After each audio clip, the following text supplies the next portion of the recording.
The lilacs of the season draw me back to the last days of the war. I cannot think of spring without thinking of that terrible war which my generation fought across the world.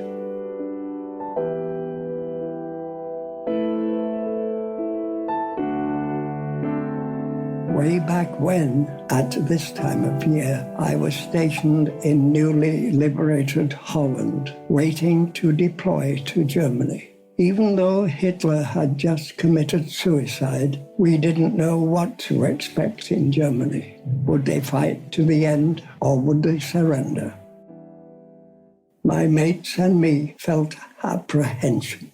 We had come this far and didn't want to die foolishly at the end of this horrific battle between good and evil. But on we pressed into Germany. Along the way, refugees, military vehicles, and surrendered German soldiers clogged the roads like it were a bank holiday weekend from the gates of hell. Our destination was Hamburg. I remember how the sun warmed my face as I rode on the open back of a truck. I had a tin helmet on, and an unlit Player's cigarette rested at the ready in my lips to be smoked. On our route, we were informed that Hamburg had been declared an open city. When the news was announced, I was 22. I knew I had a chance to live, to become an old man like I am now.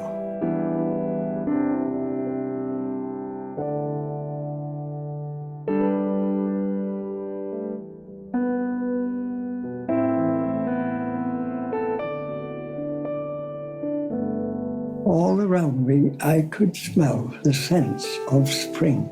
When our convoy rested, I heard birdsong while the perfumed odor of lilac caressed my nose. And yet, in this bloom of life, I also tasted the smell of death. When we entered Hamburg, it was a city where 50,000 people had been killed in an air raid. Later on, when I met a German teenage girl, she told me about the bombing of Hamburg. Our Air Force, my RAF, along with the American Air Force, bombed the city with such intensity that a firestorm erupted that literally evaporated whole city blocks.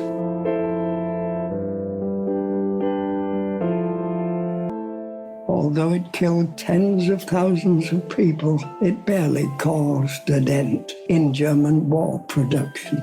The city in May 1945 was just wreckage, burnt-out buildings and heaps of rubble, where survivors lived like prehistoric man.